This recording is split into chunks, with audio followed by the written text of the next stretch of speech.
Hey everybody, I'm Jeff Straw here at Pyramind. You're back with another episode of Producing Out Loud, this time with my buddy Moldover, who's joining us. Thanks, Jeff. Thanks for being here, man. Glad to be here. Yeah, I always say I'm super excited for these. I think that's like my phrase. But I am. It's always good to see you. I'm ultra excited to see you and to be here. Super, ultra, mega excited. Yes, we're all of those things. So today we're going to talk about something that I think is probably near and dear to a lot of people's hearts, which is around the revenue stream and how to fund a music career in today's world. And you, my friend, have had a pretty strange path, I would say. Maybe not strange, but maybe call unique path to monetizing your career. And I figured we could take a look at a few of the things that you've done, a few of the highlights that you've done throughout your career and talk through them, not to talk necessarily real dollar amounts unless you're comfortable with that kind of thing, but really just to talk about like ways you've been able to monetize your brain and your music and your career path within the music space. So yeah, these are great topics. And I love I love to talk about the music and how the other things hold the hand of the music. Cause I think a lot of people I talk to, artists and music making friends, are really passionate about, making music, recording, performing, writing songs or tracks or whatever, doing that kind of thing. And it's like, how do you make enough money to survive while you're doing that and or make money from doing those things? So yeah, or hopefully both, right? Yeah. And that's always the kicker in our music business program here. I think that maximizing all available revenue streams is something I always try to emphasize to people, because you never know which one is going to ultimately take off, especially earlier in your career. Maybe later it's really apparent what's working for you as an artist and what's not. But early on, so many people are quick to shut down a potential revenue stream or a potential opportunity, and I think that's remiss. But enough about me. So let's kind of rewind to the birth of your kind of music making or music releasing career, let's say. Because I know you were making music a long time before you were putting stuff out.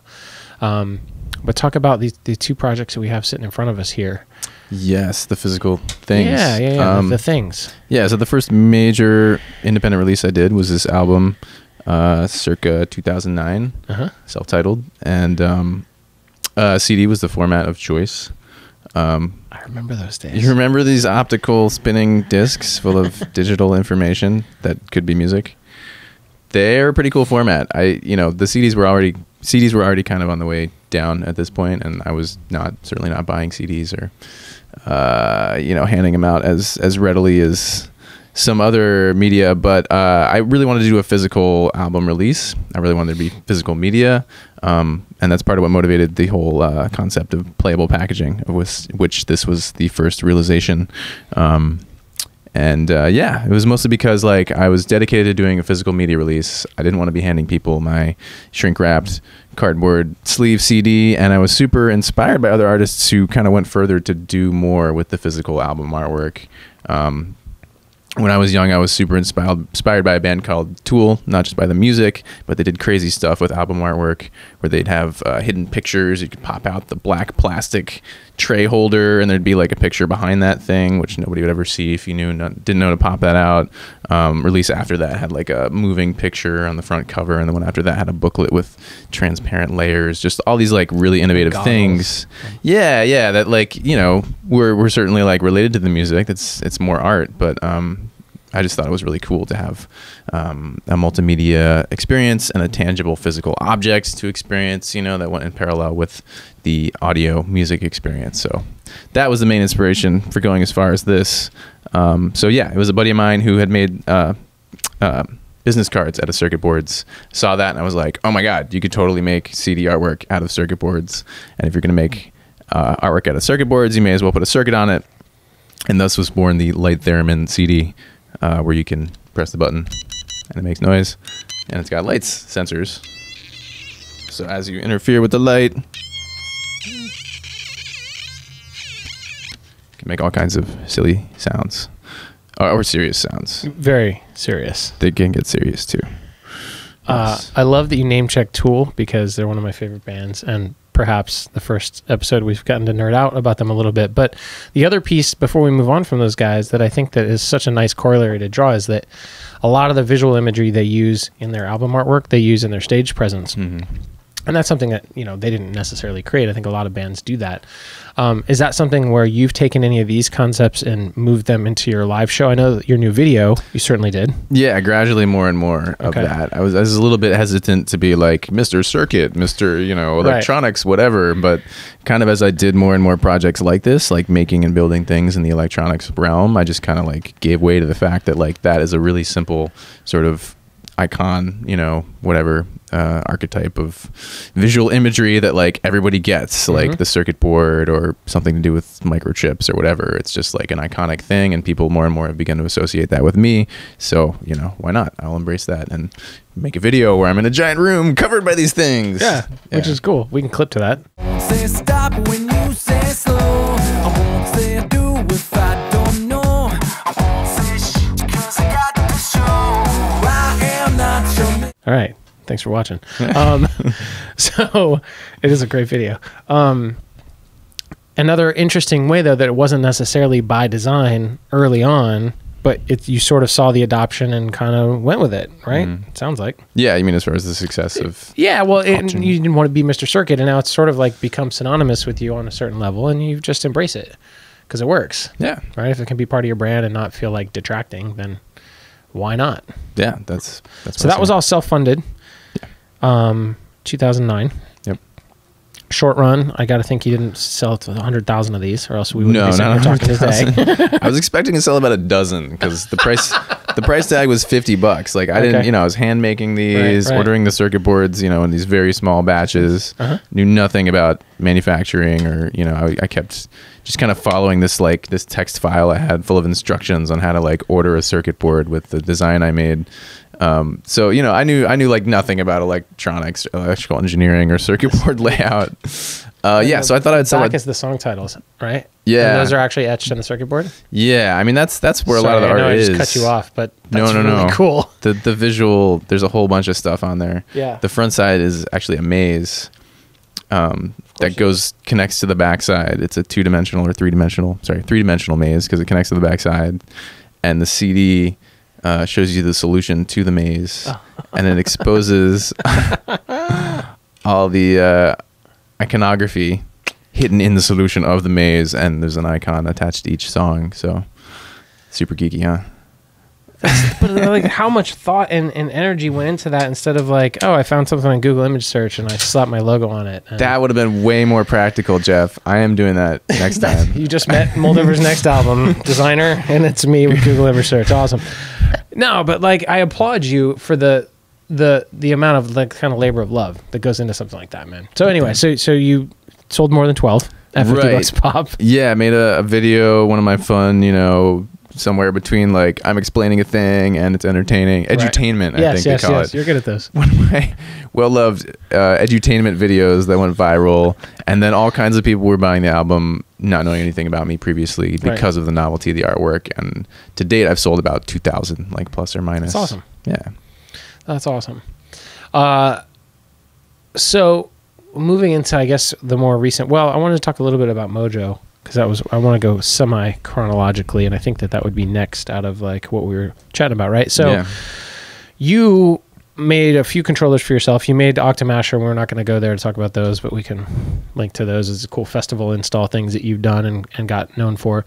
But your performance hardware was what the MOJO was an iteration from, correct? Yeah, right. Talk a little bit about. Yeah, so I used to perform with a conventional controller, like laptop and controller. That was my jam. Not that exciting. And this was in an era when controllers were totally on, in my opinion. Like you get a keyboard with some extra knobs, some drum pads with some extra knobs, nothing like really expressive and powerful. So then I started hacking up those things, then I started building those things from scratch.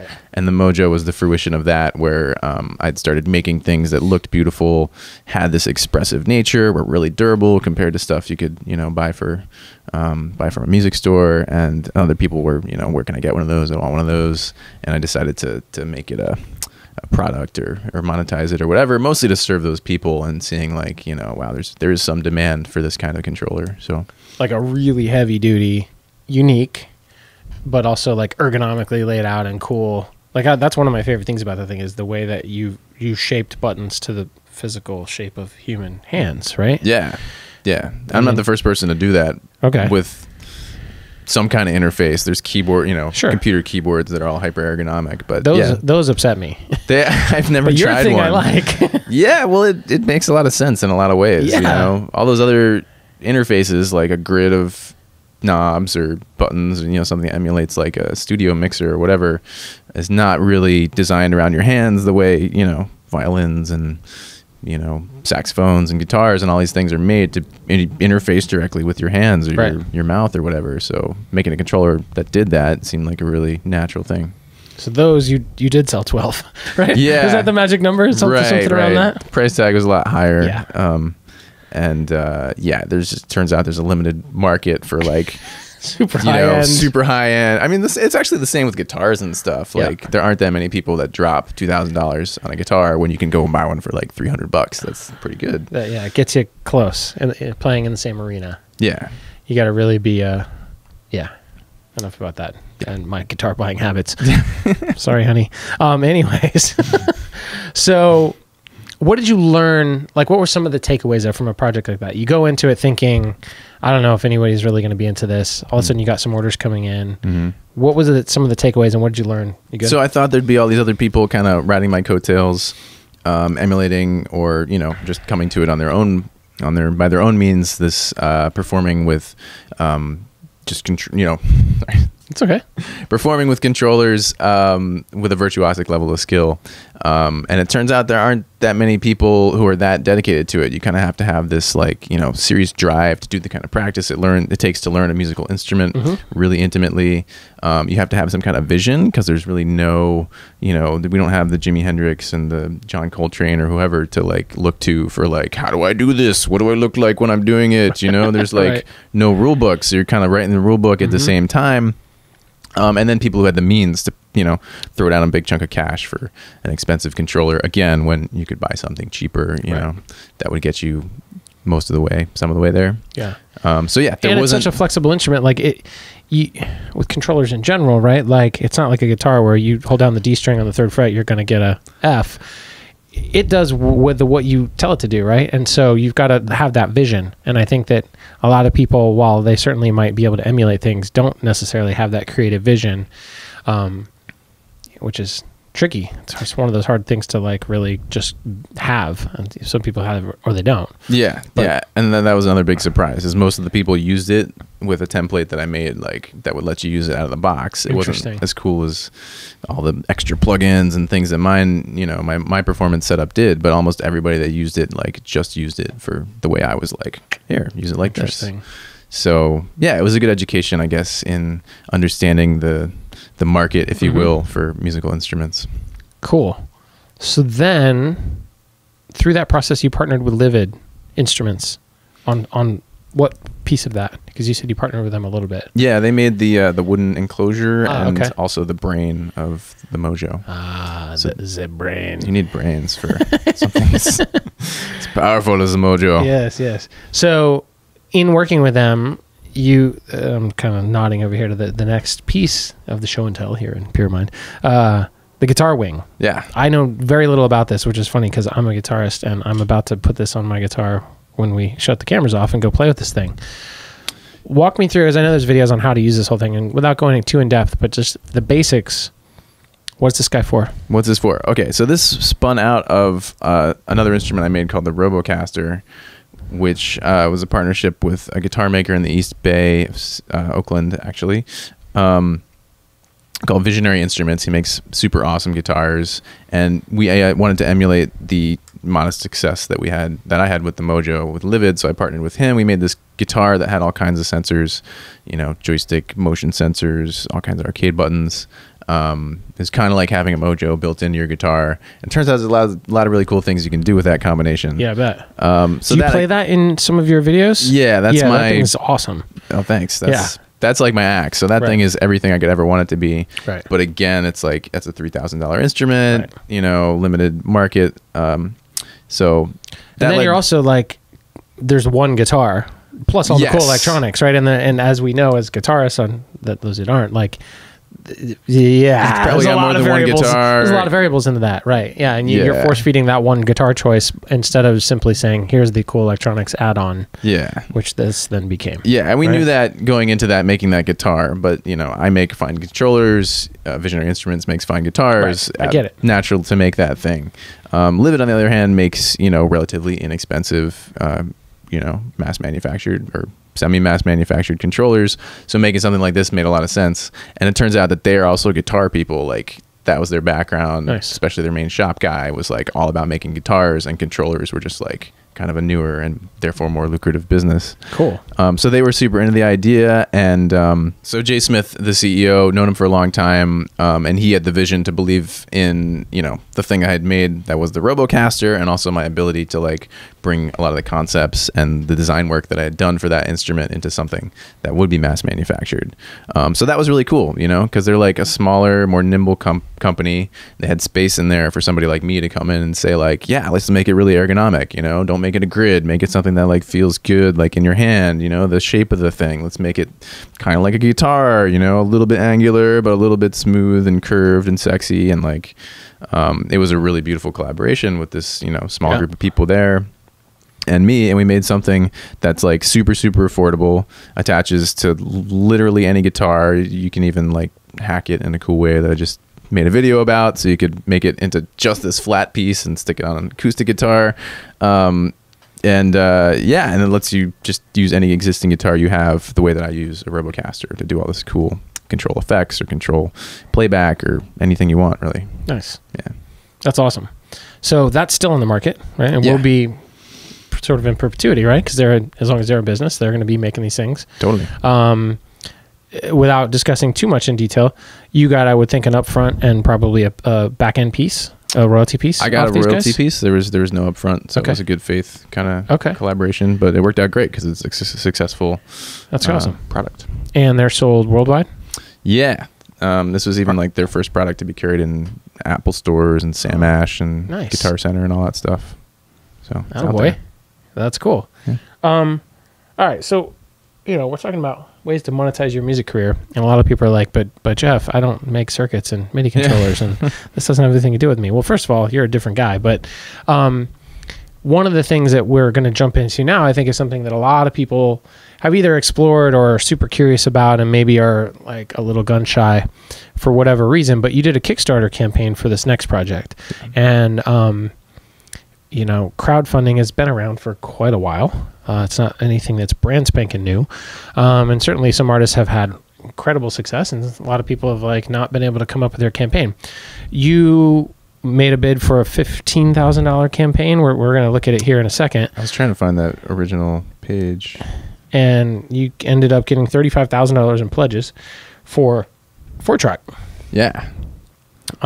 Which was your next playable case music project, right? Yeah. So the idea was repeat the success of the playable packaging combined with an original album, but do it in a more controlled way, where instead of just self-funding it and hoping and praying that it might go viral the way that it did the first time, use crowdfunding as a way to get that money up front, fund a professional manufacturing operation for the first time, so that the playable packaging this time in a cassette form factor with USB drive.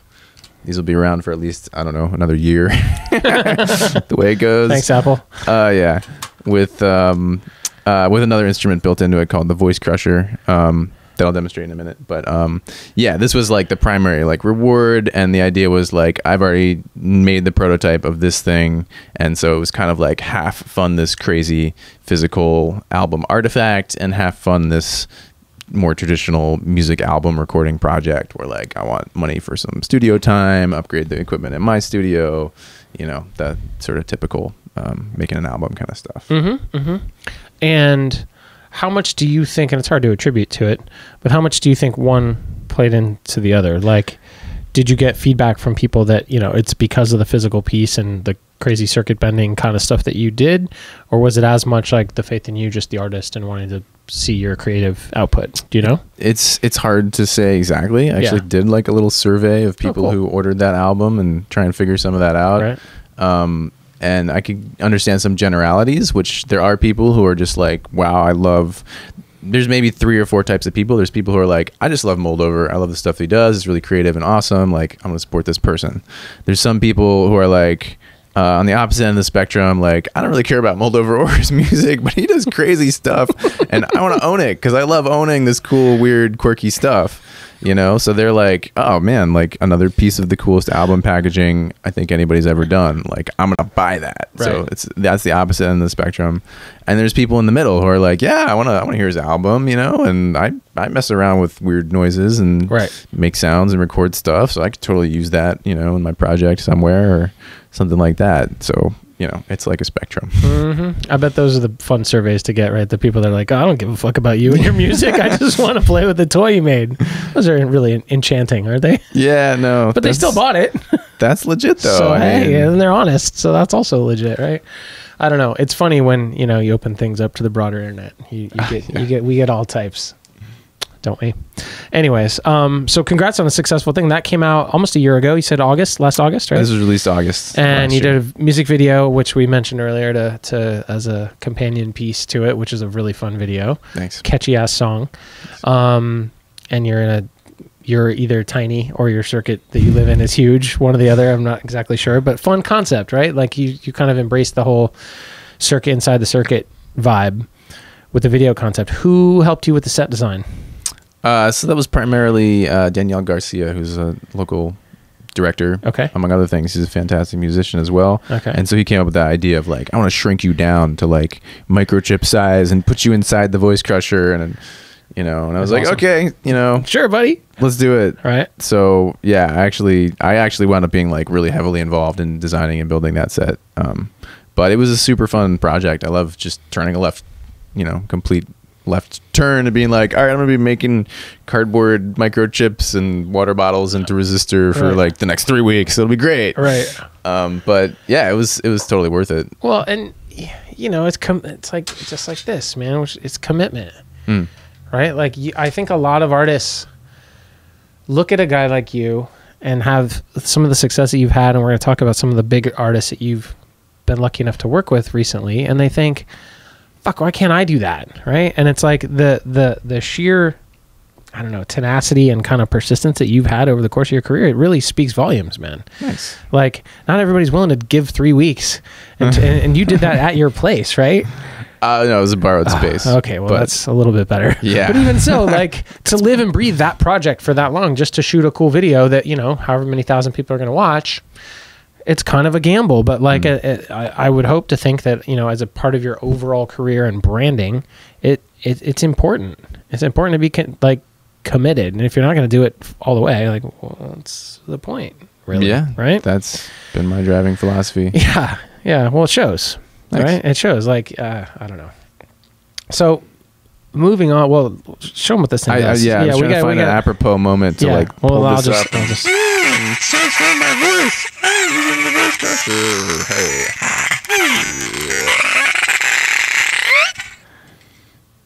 That was the 10-second version. Yeah. Usually other people do more interesting things with it. Right? Yeah. I don't like. Is it this? No, it's this button here.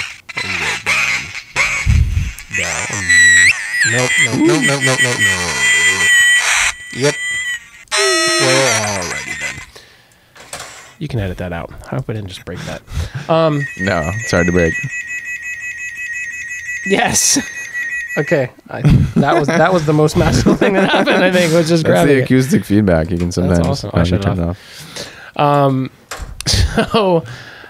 So two more things I want to cover, and very much in the monetization and kind of career funding place. Yeah, we were going to talk about Kickstarter, which leads into Patreon and as it relates to Indiegogo. So you set up the Kickstarter. How long of a run before you hit your goal? Like, what was the... It happened pretty fast. So I misspoke earlier. It looks like $20,000 was the goal. Okay. And you were 15 over it. Yeah. There were some pledges outside of Kickstarter. Like, as a pro tip is, you know, they take a big chunk of everything that goes through through their accounts. So if somebody's going to like give you a big chunk of cash, Right. you can circumvent their system and not have to I'm give sure that they up. love people talking about that publicly. There's lists of hacks for Kickstarter, which I recommend you check out. Okay. Because it's a whole, man, there's so much $20 money. pledge, like who cares? But if someone's going to write you a check for $5,000, Exactly. maybe Like you want to. they're giving Kickstarter like Right. $500, Right. and you might question that. So, anyways, that aside, yeah, it was there's a curve to it, you know. It's really exciting for about a week, and then Right. it's like, who cares? Who cares? Who cares? And then, at the let's very go to end, the deadline. goal or no goal, like it gets way more exciting at Right. the end because it's like you can only get in on this, you know, limited time, supplies are limited, something like that. By now. Yeah. So doing a shorter campaign, I did a whole month, and I'd Okay. recommend doing no more than that, maybe more like 2 or 3 weeks. Okay. And other pro tips. I chose to do Kickstarter versus Indiegogo because of the goal system. I like the. Sorry, I don't know what we're doing here. I don't know either. Sometimes I try to talk with my hands, and they just have nothing to do with the things I'm saying. So you chose over Indiegogo. Right, because they have the goal that you have to meet in order to get your funding. Right. And I sort of wanted that. Sort of, you know, we have to do this. We have to give it. It adds more weight, I think, to the whole thing, and it forces you to actually make a budget and say like, well, what is the least I could do, or what's, you know, a reasonable amount of money with which I would need to accomplish the goal that I'm trying to accomplish. I wanted that, and then I guess there was also just having the brand name Kickstarter. A lot more people are familiar with that and associate it with crowdfunding. So yeah, but it was a really good thing. It was a good choice, and it smoothed out the unpredictability of the previous project and made it less of a gamble. Funded up front. Yeah. So you went way over, almost double, or damn near close to double your goal. Congrats on that. That's awesome. So Thanks. then all of a sudden, like, the pressure's on, right? Yeah. Because now you got to deliver on this crazy thing that you just sold everybody the concept on. At least when you were doing this, you sort of had the luxury to take your time, and you got to it when you got to it. And now you got a bunch of people who paid a bunch of money, and they're eager to see, where's my thing? Where's my 4-track? I want my voice. What do you call it? Your Voice crusher. voice crusher. Excuse me. They want their voice crushers. Yeah. Like, where's my fucking voice crusher, Moldover? Right. And so all of a sudden there's deadlines, so which is not something you necessarily have had to deal with a lot in these kind of projects. And you were telling me earlier, you outsourced some of this to China. Yeah. Which I'm sure that's a really lickety split, easy to navigate process, You know, right? I thought it would be. It was like, that's where all the electronics manufacturing happens. How hard can it be? That's, like they know what to do, right? But it's like, no, like you have to dictate exactly what you want to happen. A lot of that was the main unexpected, right? A good idea is to like figure out all the unexpected stuff in a project, the unknowns, like figure those out as soon as possible. And that was one that I left open, is I was like, I've never manufactured anything before, but I could probably figure it out. And I did. The problem was it took a lot longer, and it was a lot more expensive than I thought it would be. Right. And because you had a working prototype, you figured, how hard can it be to transition to like a mass made one, right? Yeah, no, but mostly because I wanted this to be super high quality, and it's not just like a cheap piece of electronics. It's a musical instrument. There's all kinds of like ergonomics about this thing. There's, the whole artistic element to it. There's just even this thing, like what kind of, how is this thing attached to the board such that you can still plug this into your computer? There's just like many, and even like mounting a knob on here and fitting it inside this super restrictive case, with whatever. There's all these levels to what this thing is. So redesigning it for mass manufacture was one thing.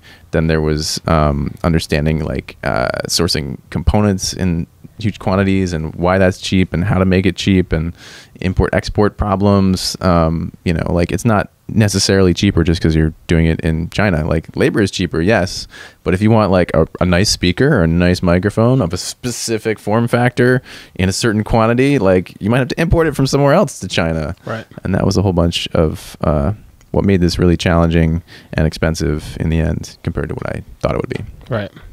It's a good thing you went over budget on your pledges. Yeah. Or not, you know what I mean? Over marker. Yeah, it would have been a disaster if I had only gotten 20 grand. And then obviously there was like the studio piece, right? Which is kind of the more typical approach is, very few people I think are outsourcing manufacturing to China as a part of their album project, however cool that is. But the piece around, I'm going to upgrade a few pieces of my studio gear. There's a few things I need. We're going to rent out some studio space to maybe mix or master or track some drums or whatever that looks like, is a little bit more typical within the crowdfunding space. Mm-hmm. How much after the outsourcing nightmares was even left for that piece of it for you as a percentage basis? Like, was it a lot less than you thought? Yeah, it was less than I thought. Yeah. I mean, that's what made the thing drag out is like the sad part of the story. I don't know, it's not sad, but the real part of the story is it took about a year and a half longer to complete than I thought it would, which, as I talk to more and more people who've done these kind of projects, is not unusual. Okay. It's not even unusual for people just to never complete projects, period. You're not that kind of guy, though. No, I'm not that kind of guy, but yeah, it's even in people I know and highly respect, it's just hard. So especially it's like, this is a pretty lofty piece. It's not just like, I'm gonna record some music and send it to you as an MP3. Like, this is clearly, that's what I came to. And then there was things like the music video. Like, I didn't need to do a music video. That was like a stretch goal, but it's like, I raised that much more money and I really want something more than just like, here's the thing finally, I wanted there to be like a cool, accompanying piece of media to go with the music and the physical release, so I pushed the quality bar higher than I suggested in the campaign as well, which I think was good. And I did wind up doing all the upgrades to my studio and my performance rig and everything. Oh, cool. Pretty much. So those are all explanations for why it took longer. It's that quality, time, costs triangle. I keep pushing towards quality. It's hard to. What's the Matt Donner phrase? It's good, fast, or cheap. You can pick two. Yeah. Right. You're welcome, Matt. All right, so that's Kickstarter. You're about to go into the world of the Patreon campaign, or have you already? You're about to launch, right? Yeah, I'm finishing. By the time this comes out, maybe you're. Yeah, it should be out by when the time warp drive settles. Yes. End of next week. So cool. Second week of June. Right about the time this is coming out. Yeah. So the big takeaway from this was like, I don't want to do that giant, up and that giant down and just the massiveness that this project was. It didn't need to be all those things bundled together. Right. But that's kind of what Kickstarter, drives you to do. Sure. It's your Kickstarter. It's this one thing. It's this one opportunity to make a whole bunch of money. So like, shove it all in there. And I think for a person like me who's exploring all these different creative avenues, making things, but also making music, working for other artists, just like juggling all these things and also producing a lot of different kinds of content. Like, I make all these incidental videos and like there's songs that didn't get recorded on the album and, I go on tour and I'm collecting media and a lot of that I shared in the Kickstarter campaign, to kind of let people know, like, here's what's going on. Here's how it's all getting done. Here's how it's getting made. But yeah, with Patreon being a subscription-based thing and sort of spreading out both the income and, the work that you put out, I think it's a more sustainable and like practical model for the kind of artist that I am. Nice. Yeah. Nice. Well, we wish you all the best on that. I Thank hope you. that it's successful. We'll link to all of this stuff here under the video and in the blog. And before we go, though, again, we were talking a little bit before this about kind of the importance of networking and opportunities and just kind of not really knowing which twists and turns your career is going to necessarily take, especially early on. You were lucky enough, I think, to do something for Bassnectar quite a while ago, right? Yeah. That was a few years ago. Like around 2012, I think. Okay. Talk a little bit about what you did for him and then moving into the work with Mickey and Shadow. Yeah, that was with Bassnectar was the first time I made a controller for somebody else. Okay. There've been a number of people who came to me and were like, I saw the MOJO. I know you can make cool, crazy stuff. Like, I have this idea. And most of them, it's hard to appreciate the amount of time it takes to make something custom, whether it's a guitar or a controller or whatever, like anything custom. Like you just don't know. Like you might say, like, I want to make a custom computer keyboard. I have a great idea. It's going to have motors in it so you can feel the difference between the S and the W key or whatever. Like, it's easy to come up with that idea. Like, to implement it, make the thing is always lots of time and money. So anyways, here comes along. That's twice that we use this as a visual prop, though. With the, it's right there. It's good. Classic interface. I like it. So here comes along somebody who's I'm pretty sure has the money to fund a project like that. And I'm like, I always ask, like, what's the idea, and if they start talking about motors and lasers and stuff that I don't have any experience with, I'm like, no. He's like, I want 16 buttons and 12 knobs, and it was just like a very straightforward thing, and he just wanted it to be durable. And I was like, all right, durable, a bunch of sensors I already know how to work with, like, and you have a budget, like, let's do it. Design spec'd out that's made sense to both of you. Yeah, that was it. It's like, he had a problem. My controllers keep breaking. I'm going through like 10 of these in a year. Right. I don't want it to break. So that was like a problem I could solve. Yes. And it made a lot of sense. By far. So I mean, that's one of the things, even with your smaller pieces, you've tried to make them as durable as possible. So then, given a real budget for a custom piece, like, it's going to be smashed with a hammer, and it's going to do pretty well, I would think, right? Yeah. So how many of those did he pick up from you at once? I made 4. I thought they were all like iterative prototypes, but they wound up being like, the 4. Make the old one like the new one, so have 4. So he's got 4. Cool. Yeah. Is he still using them on tour and whatnot? To my knowledge, yeah. Nice. I haven't seen the show in a minute, but that's great. Pretty sure, yeah. So Bassnectar, kind of a big brand, right? And a big guy in the dubstep world, one of the biggest, and certainly within the burner set. Does word get out then that, like, oh man, Moldover made these crazy controllers for Bassnectar, and like, you get more calls? I should have been. I've gotten a little more casual about the name dropping and telling people about it. At that time, I pulled in a buddy of mine who had a company. He was starting a company making custom controllers called 60 Works Controllers. Okay. And I put his branding on that controller, and he helped me with it too, to his credit. And he did a great job. But it's mostly because I didn't want Moldover to become this brand of like makes custom controllers. That was part of what I learned with the MOJO, is like, that was one of the difficulties I didn't mention earlier, is like, when you got the artist career and you make albums and music videos and whatnot, and then you're also got, like, at the same time, like, I'm selling you like a $2,000 MIDI controller, with the like $1 MP3 download. There's just this like disconnect. Like, you can't be a company that does too many different things. You need to have some separate entity. So anyways, no, I haven't had a lot of people as a direct result of that, because not a lot of people know that I made that controller. They know now, buddy. The whole world knows now. Quiet world. Beep. So motors, you no co-branded lasers. You co-branded it with, and what's the name of the company? 60 Works. 60 Works. Okay, Yeah. so is he still around and still rocking? No, he's closed up shop. It's sad, you It is know. sad. And whenever I search for it, it's like 60 Works made this custom. You see the Bassnectar setup, And that's you know, it. and it's like the 60 Works controller. But that's okay, because I didn't, Right. Sometimes you don't want to go down a path. I hear you. You know? I hear you. But then you get to do some cool stuff with Shadow along, I would think, kind of the same path. Talk about that, what that experience was like, because I mean, he's a legend. Let's be honest, right? And especially in our world. Working with him has been a pleasure, because he's just such a smart guy. Knows, like Bassnectar, knows exactly what he wants and is really realistic about making it happen. Mm-hmm. And with him, it was a relatively simple thing. It was like consulting on what kind of audio interface to use and what controller to get, and then taking his material and laying it out on this controller, doing some custom like Macs for live stuff to control how the lights work on this Akai APC 40. Nice. Basically making this custom performance setup, within his larger rig. He's got like drums he plays, and his turntable is set up with Serato, and then he's got the Ableton rig. And so I kind of set up the Ableton rig, dialed it in, Nice.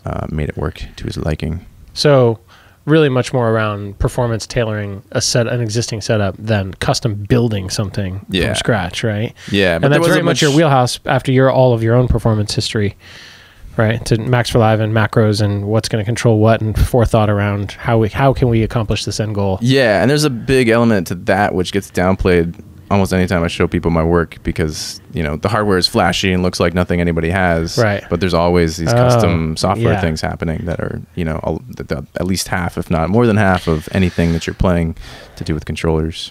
Yeah, because that was kind of my point earlier around like the guitar versus the controller. The guitar is always going to make that same note. Maybe it's going to sound different because it's processed different, but the controller doesn't do anything until you tell it what to do, and then you can tell it a million different things to do, and that's something you clearly are really good at. Right, or not only like figuring out, okay, well, this is going to modulate this parameter when I do this, but how will that interact with the other three things I'm doing in this hand? Yeah, right. I don't know. That's why I love watching your performances. So, what about with Mickey Hart from the Grateful Dead? Yeah. So era? Last year I did a whole bunch of work in his studio, and there was a lot of different things I did for him. Is he up north? Yeah, he's in Sebastopol. Right. It's Okay. to That's what I say the thought. city, right? Yeah. You just don't give out the street address. I think we're fine. Just now. Yeah, that started actually in the same kind of way where I made this midified balafone, a West African balafone. It's like a marimba, this wooden hammered instrument. And so I talked to a couple different sort of mentors, like Roger Lynn. There's one actually, he informs a lot of my like sensor, instrument design kind of stuff. Not long ago. He is here. He was here at Pyramind. Pyramind. He came and did a session with us. Yeah, it was great. Awesome. He's such a cool guy. Rocking the instrument. Yeah. Yeah, I love that. Love it too. Sorry, I digress. Go ahead. We'll link to that here. Hey, there you go. Shout out to Roger. So yeah, I consulted with him, but yeah, I wound up attaching piezo sensors to this whole thing and running it through alternate mode. They make drum cat stuff, one of those brains, and setting that up. And he's just got this amazing studio in Sebastopol, and he needs people to like work it all the time. And he's got this ridiculously massive and cool rig full of controllers all hooked up to Ableton. It does playback. He's playing samples. He's processing this thing called the Beam in like a dozen different ways. He's got foot pedals and a theremin and table full of mixers, and it's just like this crazy setup. So I'm kind of like just making that work and making it better was my role last year. Nice. Yeah. And what's it like being around, we've all had some exposure, not all, a lot of us have been lucky enough to have exposure to that kind of echelon of guys. But it's one thing to like meet them at an event. It's another thing to like work closely with them for an extended period of time. I don't know. You any big takeaways from this kind of work that you've done? They're all different. Yeah. So it's hard to like generalize. Like people are still people, and yeah, it's, I don't know, it's nice to have things to aspire to, like to look at that upper echelon of fame and fortune, but it's also cool to work with them and see that like they're still people, they still have the same kind of problems, and that they haven't achieved happiness or enlightenment just because they've got this material thing, or they play shows in front of this many people. So it helps to get perspective, I think. Nice. And in general, like feel good about my place in the whole thing, and understand that like, yeah, I do wish I was playing bigger shows and, getting paid more for it, but like, that's not the path I'm on exactly, and I'm cool with that. Right. Essentially. Figuring out your skill set as you go and developing it kind of along the path, right? Yeah. Figure it out as you go. I like what you said earlier about just saying yes, I guess. Yeah. Where that's sometimes a big part of the hustle is like manufacturing. Yeah. Like work for this person, make this thing. Yeah. Sometimes you got to embrace the opportunities as they present themselves to you. And sometimes you also, the other thing we touched on was like go out and hustle them up and like be active in communities, and don't think that you can, reach stardom like sitting in your studio or your practice room or whatever. It's this fine line, right? Like you've got to have your musical chops, your production chops, your songwriting chops to a certain point where like you've got something to say. And I think that there's no way around practice. Like you got to get to a certain point where you're kind of in the echelon, at least in the ballpark, so to speak, that you can play ball with people that are doing this professionally. But once you're at that point, it's about getting feedback from other people, getting collaborations from other people, and putting music out for the fans and for the general populace to see how it resonates. Because otherwise, it's like your own little circle of friends giving you, oh, sure, man, sounds great. Good job, buddy. Like, I don't know anything about music, but you're my friend, so I'll tell you it's great. Those people, and maybe your mentor or somebody to give you feedback, but there's nothing quite like the general public.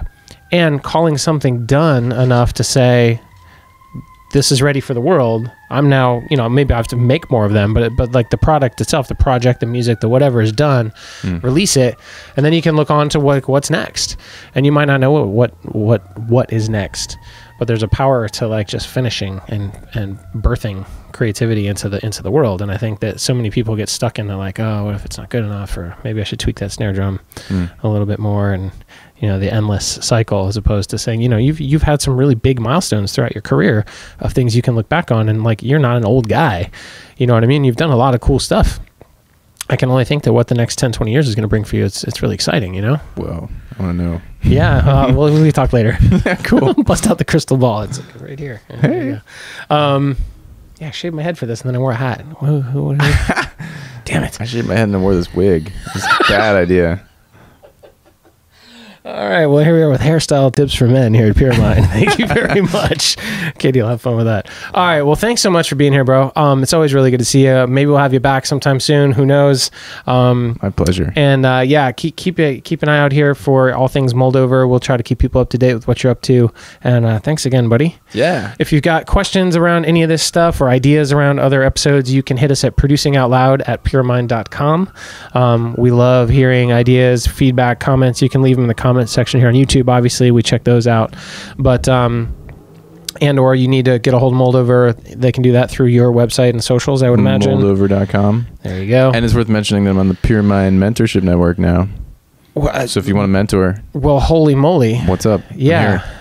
So any of the stuff we talked about, like, you know, clearly you're well above and beyond anybody else we have in the world of kind of electronics and building, but also just in career and branding and production and Ableton and Max for Live and templates and like you do so much, right? So yeah, obviously I'm glad you mentioned that, buddy, because that's my job to do that, but you did it, so good job. I only came in at the end there. No, I'm it's extending good. this like super flattering outro that much more by being like, oh yeah. That thing. Yeah, the Mentorship Network, and I am also a mentor as well, and I never talk about that. This guy's amazing. You don't know half the stuff he does. That's I don't right. think if you just watch, but you've probably seen all 12 of these videos, and you know that the man is a phenomenal intellect. He's a fantastic player too. Oh, thanks, buddy. I don't think I'd ever seen you play before that party back in December. Yep. You're killing it. Thanks, man. And you're running through some crazy effects or something. Effects on the saxophones. Good times. Good times. Yeah, well, thanks, buddy. Appreciate that. Well, until next time, Producing Out Loud, I'm Jeff. This is Moldover. Book us for mentorship sessions and hang out with us more. But no, in all seriousness, thanks. It's always fun to be here. I hope you guys enjoyed it, and we'll see you next time, all right? Peace. Later. If you're a music producer, subscribe to our channel and stay up to date on the latest Pyramind tutorial videos, track breakdowns, elite sessions, and more. Visit us at pyramind.com.